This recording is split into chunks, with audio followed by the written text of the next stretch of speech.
Hey guys, welcome to my YouTube channel Mangalam classes. तो आज हम अपना टॉपिक आगे बढ़ाते हैं SST history chapter number 1 class 10th का। तो टॉपिक क्या है? The making of Germany and Italy. ये आज का हमारा टॉपिक है। इससे पहले हम 3 टॉपिक में निपटा चुके हैं फर्स्ट चैप्टर के अंदर। तो इसमें क्या हुआ था, हमने लास्ट क्लास के अंदर पढ़ा था 1830 से लेकर के 1848 तक। ये एज को क्या कहते थे हम लोग? ये था हमारा एज ऑफ रेवोल्यूशंस। ये था हमारा। तो उसके बाद अब क्या हुआ 1848 के अंदर, जब ये सब हो गया, उसके बाद क्या निकल के आया? जो यूरोप के अंदर जो नेशनलिज्म था, यूरोप के अंदर 1848 के बाद जो मतलब नेशनलिज्म था वो डेमोक्रेसी और रेवोल्यूशन से हट गया। बेसिकली जो आपके कंजर्वेटिव्स थे, कंजर्वेटिव्स ने किसका यूज किया? नेशनलिज्म का, यानी राष्ट्रवाद की भावना का इन्होंने इस्तेमाल किया ताकि लोगों में अपनी पकड़ बना सके, उनके बीच अपनी पावर ज़्यादा बढ़ा सके, पॉलिटिकल डोमिनेशन उनको मिले। अब ये चीज़ आपको कहाँ देखने को मिलेगी? जर्मनी और इटली के यूनिफिकेशन में। इनकी जो प्रोसेस थी ना, वो इसी चीज के ऊपर बेस्ड थी, यानी कंजर्वेटिव्स जो थे वो नेशनलिज्म को अब इस्तेमाल कर रहे थे लोगों के बीच अपनी पकड़ बनाने में, उनको मजबूत करने में। तो इसके बाद क्या हुआ जैसे कि आपने देखा है, नेशनलिस्ट फीलिंग जो है सबसे ज़्यादा किन के बीच में थी? वो थी मिडिल क्लास लोगों में। जी हाँ, मिडिल क्लास लोगों के अंदर सबसे ज़्यादा नेशनलिज्म की फीलिंग थी। तो 1848 के अंदर उन्होंने क्या कोशिश की? अलग अलग रीजन थे 1848 के अंदर, मिडिल क्लास ने क्या किया? इन्होंने अलग अलग रीजन से जर्मनी को, जो है जर्मन कन्फेडरेशन था जो, उसको एक नेशन स्टेट बनाने की कोशिश की। नेशन स्टेट बनाने की कोशिश की, जो कि किससे रन होगा? नेशन स्टेट बनाया जो कि रन होगा किसके थ्रू? एक पार्लियामेंट के थ्रू। यानी एक पार्लियामेंट जो है पूरे जर्मनी को रन करेगा। ये इन्होंने कोशिश की, इन्होंने 1848 में मिडिल क्लास के लोगों ने। अब जो ये इसके बाद जो ये इनिशिएटिव था नेशन बिल्डिंग का, ये जो है इसको मतलब सब लोगों ने क्या कहते हैं अपना, सब लोगों ने सपोर्ट नहीं किया। कंबाइंड फोर्सेस जो मोनार्की और मिलिट्री की थी, इन्होंने इसको खत्म कर दिया। और इस मतलब इसके बाद क्या हुआ, लिबरल्स ने जर्मनी को क्या किया? नेशन स्टेट बनाने की कोशिश की इन्होंने भी। तो इनके अपोज में कौन आ गए? मोनार्क और आर्मी। तो इन लोगों ने क्या किया? मिलिट्री वालों ने और मोनार्क ने मिलकर इनकी जो ये कोशिश थी इसको दबा दिया, इनको सप्रेस कर दिया। ठीक। और ऐसे में कौन निकल कर आए आगे? Land owners. लैंड ओनर्स को उस टाइम पर क्या कहा जाता था? उनको कहा जाता जंकर्स। ये लैंड ओनर्स के लिए उस टाइम पर एक वर्ड यूज होता था। और कहाँ के थे ये थे रशिया के। ठीक। अब इसके बाद, उसके बाद से प्रशिया जो है उसने लीडरशिप मूवमेंट को मतलब लीड करना शुरू कर दिया था। जो ये मूवमेंट चल रही थी नेशनल यूनिफिकेशन की, इसको उन्होंने लीड करना शुरू कर दिया था। यानी Prussia became the ultimate leader of nationalist national unification. इसके ये क्या बन गए थे? ये अल्टीमेट लीडर बन गए थे। ठीक है। अब इसका जो चीफ मिनिस्टर था, चीफ मिनिस्टर का नाम क्या था? चीफ मिनिस्टर था ऑटो वॉन बिस्मार्क। जी हाँ, ये उसका नाम था। अब ये जो है, इसने जो है मेन इस सारी ब्यूरोक्रेसी की नींव रखी थी। ये जो इन्होंने चाल चली थी, इसकी सारी ब्यूरोक्रेसी की जो नींव रखी थी, वो किसने रखी थी? ऑटो वॉन बिस्मार्क ने। ये थे रशिया के सीएम। अब इसके बाद क्या हुआ, 7 सालों के अंदर 3 लड़ाई हुई। 3 लड़ाइयाँ किस किस के साथ हुई, हम यहाँ पे क्लियर करते हैं। 7 ईयर्स के अंदर 3 वॉर्स हुए। 3 वॉर्स किस किस के साथ हुए आपके, ऑस्ट्रिया, फ्रांस और डेनमार्क। और इन तीनों के ही अंदर कौन जीता, इन तीनों के अंदर जीता रशिया। तीनों लड़ाइयों में रशिया जीता और इसने यूनिफिकेशन की जो प्रोसेस थी उसको पूरा कर दिया। यानी क्या हुआ, जर्मनी जो है यूनिफाइड हो गया था। किसके बाद, आफ्टर दीज 3 वॉर्स। और ये 3 वॉर्स कब हुए थे, ये 3 वॉर्स तब हुए थे जब रशिया जो है इनका लीडर बन गया था, इनकी मूवमेंट का, जर्मन यूनिफिकेशन वाली।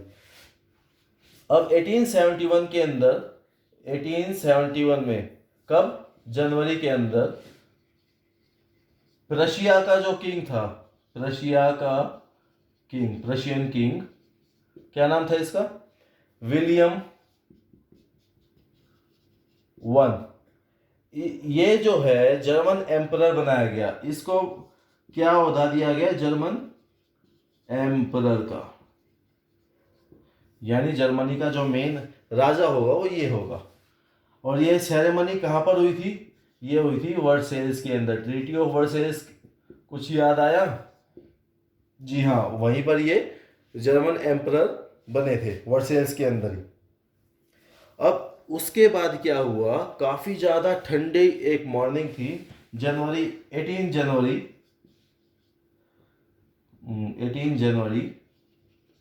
1871, इस टाइम पर काफ़ी ज़्यादा ठंड पड़ी थी।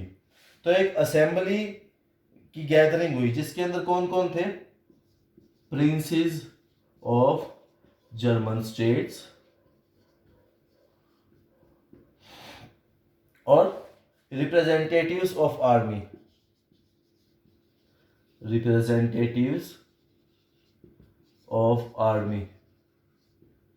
और कौन थे, प्रशियन मिनिस्टर्स, इंपॉर्टेंट वाले प्रशियन मिनिस्टर्स जो इंपॉर्टेंट थे वो थे। और इसके अलावा कौन थे, चीफ मिनिस्टर, सीएम कौन थे हमारे उस टाइम पर, ये जर्मनी के ऑटो वॉन बिस्मार्क, सॉरी ये रशिया के उस टाइम पे जो चीफ मिनिस्टर थे ये ऑटो वॉन बिस्मार्क। ये सब इकट्ठे हुए कहां पर, हॉल ऑफ मिरर्स के अंदर। ये सब इकट्ठे हुए हॉल ऑफ मिरर्स, और कहां पर, वर्सेल्स में। जी हाँ, इस नाम को याद रखिएगा, इससे काफ़ी ज़्यादा जुड़ी हुई चीज़ें आपके आगे आ रही हैं। ये वर्सेल्स में इकट्ठे हुए और यहाँ पर जर्मन एम्पायर, जर्मन एम्पायर जो है उसको शुरू किया गया। और इसको हेड किसने किया, कैसर विलियम ने। यानी जर्मन एम्पायर की शुरुआत हुई थी इसके अंदर और उसके हेड कौन थे, कैसर विलियम। कैसर विलियम वन, किसके, of Prussia, was proclaimed the head of German Empire। Germany के जो हैं head, Kesar William, KAISER and William, Kesar William को हेड बनाया गया। नेशन बिल्डिंग प्रोसेस जो जर्मनी के अंदर थी, जो उसको मतलब आप देख सकते हैं प्रशियन स्टेट की डोमिनेंस के रूप में। ऑब्वियस है, आपने अब तक पढ़ा है कि जो प्रशिया थी उन्होंने क्या क्या काम किया था यहाँ पर, तो उसके साथ आप इसको जोड़ सकते हैं। यानी प्रशिया उस टाइम पर बहुत ज़्यादा पावरफुल था। तो नई स्टेट जो थी उसका मेन एम क्या था, मॉडर्नाइजिंग करेंसी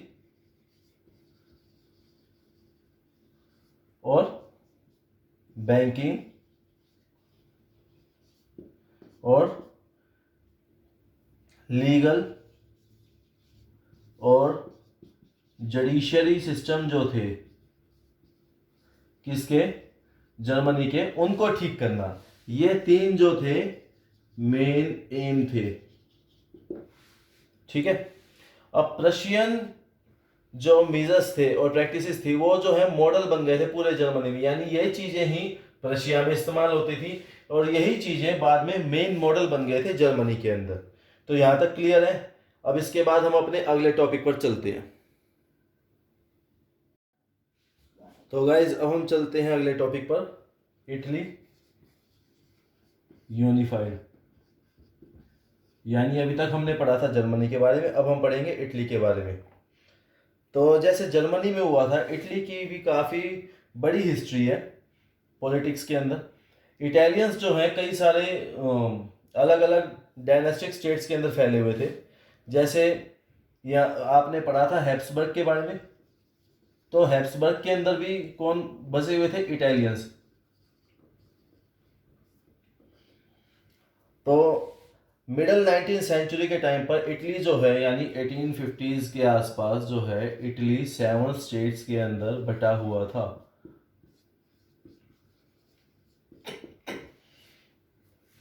और उनमें से सिर्फ एक स्टेट, एक जो थी वो कौन थी? सर्दिनिया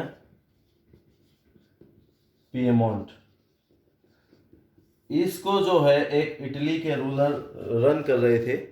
इटली के का एक प्रिंसली हाउस इसको रन कर रहा था। अब बाकी के कौन कर रहा था? नॉर्थ के अंदर जितना हिस्सा था नॉर्थ को रन कर रहे थे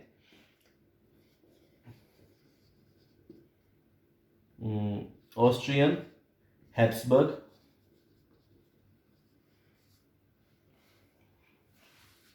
सेंटर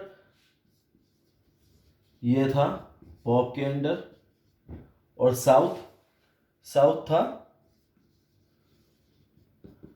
बर्बन किंग थे जो कहाँ के? लेकिन स्पेन के।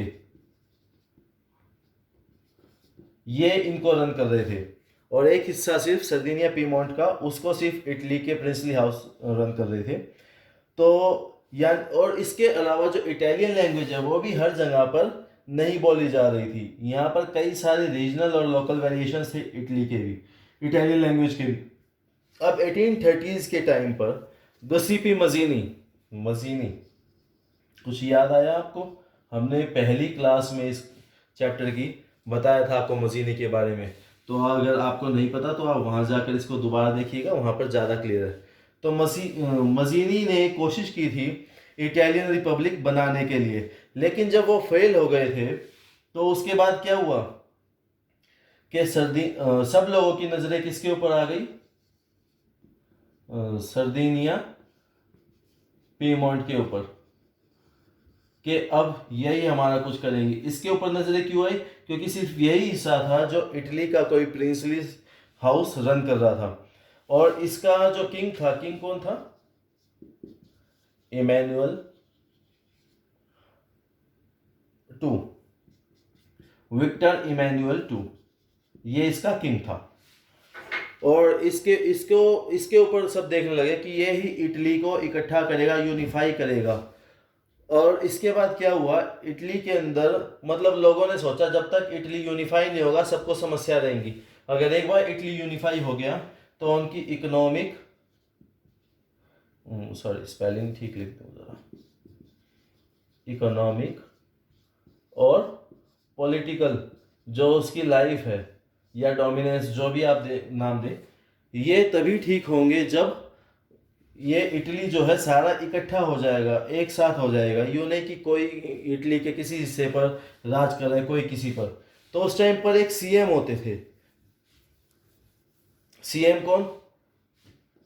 सीएम यानी chief minister. Caviar, caviar caviar ने इस मूवमेंट को लीड किया कि इटली के जो भी रीजन्स हैं उनको ये यूनिफाई करेंगे। लेकिन ध्यान रहे ना वो रेवोल्यूशनरी थे और ना ही डेमोक्रेट थे, इन दोनों में से वो कुछ भी नहीं थे। तो क्या हुआ, बाकी जैसे एजुकेटेड मेंबर्स थे इटालियन एलाइट के, वो भी इटालियन से अच्छी फ्रेंच लैंग्वेज बोलते थे। लेकिन उसके बावजूद उन्होंने फ्रांस के साथ एक अपना संगठन बनाया, और उसके बाद सर्दिनिया पीमोंट जो था, मतलब सर्दिनिया पीमोंट आपको बताया जो मैंने, सर्दिनिया पीमोंट ने किसको हराया? ऑस्ट्रियन फोर्सेस को भी हरा दिया था, जबकि उस टाइम पर ऑस्ट्रियन फोर्सेस बहुत बड़ी बात थी। तो ऑस्ट्रियन फोर्सेस को इन्होंने कब हराया था? इन्होंने 1859 के अंदर डिफीट किया था।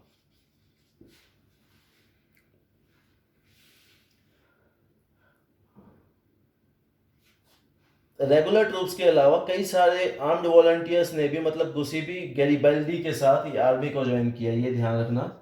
एक और नाम है गुसिपी गैरिबल्डी, इन्होंने भी मतलब आर्मी को ज्वाइन किया। काफ़ी बड़ा नाम है, इन्होंने काफ़ी ज़्यादा अपना सहयोग दिया था। तो आर्म्ड फोर्सेस के अलावा मतलब आम लोगों ने भी, आर्म्ड वॉलंटियर्स ने इनके साथ मिलकर फोर्सेस को ज्वाइन किया और लड़ाई के अंदर अपनी भागीदारी दी। तो 1860 के अंदर क्या हुआ, ये लोग जो है इन्होंने मार्च कर दिया साउथ इटली में। साउथ इटली के अंदर ये कब आ गए? 1860 के अंदर।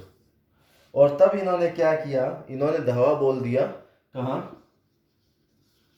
Kingdom of two Sicilies. Sorry, अब ठीक है।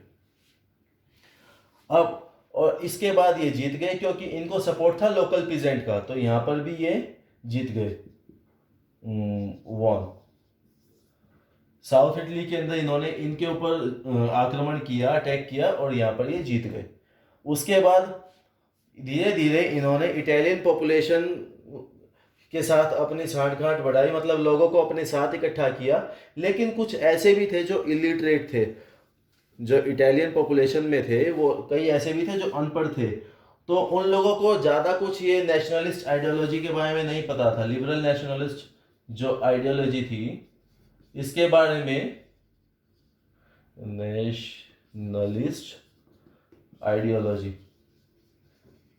इसके बारे में इन लोगों को ज़्यादा कुछ नहीं पता था। तो मतलब इवन इतने ज़्यादा अनपढ़ थे ये कि इन्होंने कभी इटालिया के बारे में सुना ही नहीं था। और ला टेलिया, इटालियन को ही बोलते हैं ला टेलिया इटालियन भाषा में। तो इसको ये लोग विक्टर इमैनुअल की वाइफ समझते थे, जबकि विक्टर इमैनुअल कौन थे? सर्दिनिया पेमोंट के किंग थे। तो मतलब इतने ज़्यादा लोग इसके अंदर इलिटरेट भी थे, लेकिन उसके बावजूद इन्होंने अपनी लड़ाई जारी रखी और इटली को यूनिफाई किया। तो अब हम अगले टॉपिक पे चलेंगे, यहाँ तक सबको क्लियर है? तो गाइस, आज का हमारा लास्ट टॉपिक है the strange case of Britain. The strange case of Britain, Britain यानी इंग्लैंड। तो इसके बाद फिर कल हम अपना चैप्टर पूरा कर देंगे, उसमें हम 2 छोटे छोटे टॉपिक हैं उनको लेंगे और हमारा ये चैप्टर पूरा हो जाएगा। तो हम जो अब तक पढ़ते आए हैं नेशन या नेशन स्टेट के बारे में, तो कुछ एक स्कॉलर्स का कहना था कि ये शुरुआत तो ब्रिटेन के टाइम पर हुई थी। तो ब्रिटेन में ऐसा क्या हुआ था, हम उसकी तरफ ज़रा नज़र डालेंगे इस चीज़ के अंदर। तो क्या हुआ था, शुरुआत में जो ब्रिटेन है वो एक नेशन स्टेट नहीं था। ब्रिटेन जो है नेशन स्टेट नहीं था शुरुआत में। और इसके अंदर कोई ऐसा रेवोल्यूशन वगैरह भी नहीं हुआ था कि ये एक नेशन स्टेट बनाया जाए, ना इसके अंदर रेवोल्यूशन हुई। उसके बावजूद ये एक नेशन स्टेट बना, और ये काफ़ी लंबी प्रोसेस थी, उसके बाद ये बना है। तो कोई ब्रिटिश नेशन नहीं था 18th सेंचुरी से पहले। ध्यान रखना, 18th सेंचुरी से पहले कोई भी ब्रिटिश नेशन नहीं था। ब्रिटिश नेशन आपका नहीं था, जी हाँ। शुरुआत में जो है ब्रिटेन के अंदर रहने वाले लोगों की अलग अलग आइडेंटिटीज़ होती थी।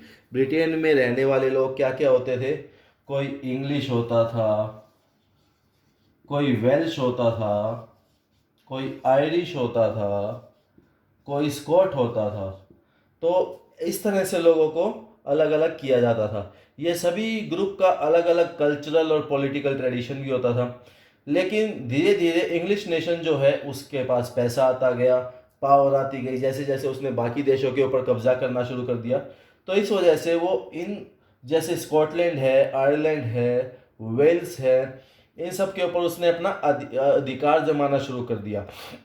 इंग्लिश पार्लियामेंट ने जो है 1688 के अंदर, जी हाँ ध्यान रखना, 1688 के अंदर जो मोनार्क था उससे सारी पावर ले ली थी। और आप बेशक आज भी इंग्लैंड की क्वीन के बारे में पढ़ते हैं, इंग्लैंड की। अच्छा एक चीज़ और, ऑस्ट्रेलिया जो है, ऑस्ट्रेलिया हुआ, सॉरी, ऑस्ट्रेलिया हुआ, न्यूजीलैंड हुआ, ये दोनों कंट्रीज जो हैं इंग्लैंड की जो क्वीन है उसको अपनी क्वीन मानते हैं। इसी वजह से ऑस्ट्रेलिया और न्यूजीलैंड दोनों के ही झंडे के अंदर कॉर्नर में यूनियन जैक बना हुआ है। जी हाँ, इंग्लैंड की रानी को है जो है ये अपनी रानी मानते हैं, इसी वजह से ये यूनियन जैक बना हुआ है।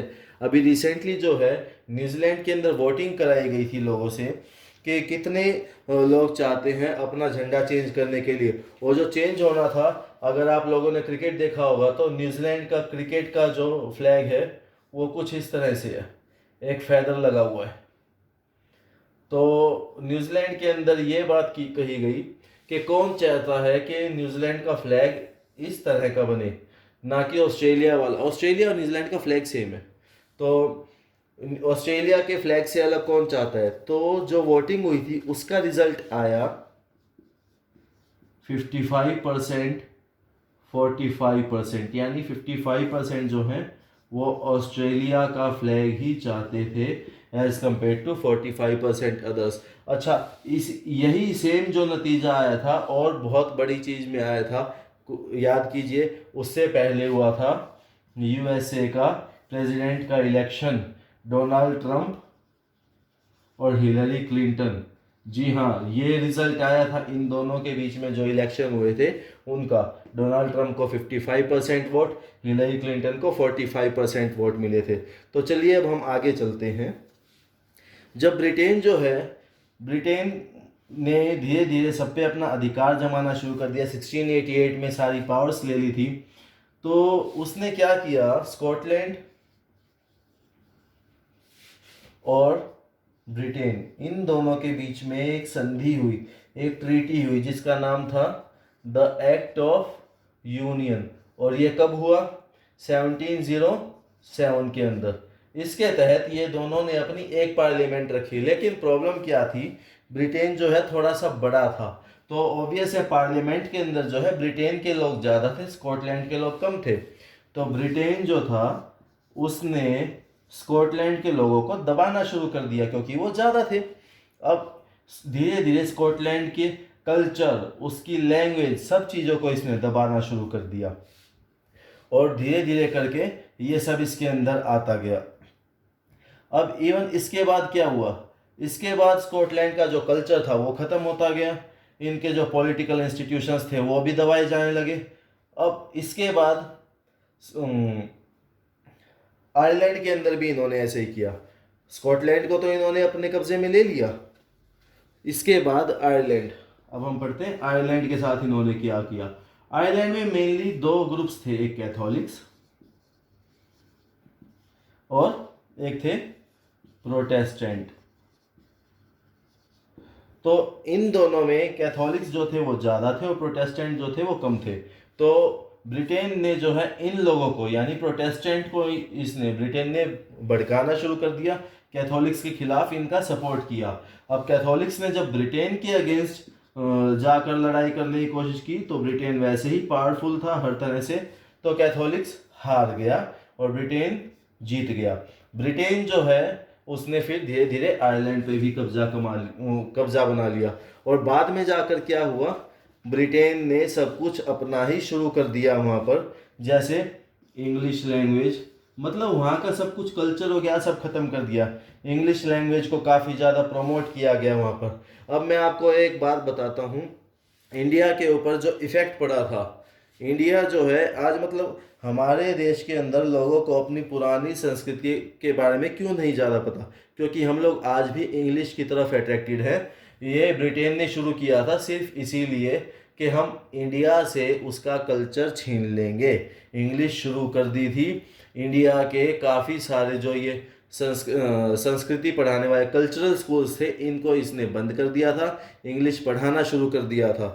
कुछ हद तक उसका फ़ायदा भी हुआ, लेकिन नुकसान ज़्यादा हुआ कि हम लोग सब अपनी जो परंपरा है, संस्कृति है, कल्चर है, उससे नादार, हमें मतलब उसका कुछ नहीं पता, उस सबको भूल चुके हैं। तो गाइज आज के लिए इतना ही, कल हम इस चैप्टर को पूरा कर देंगे।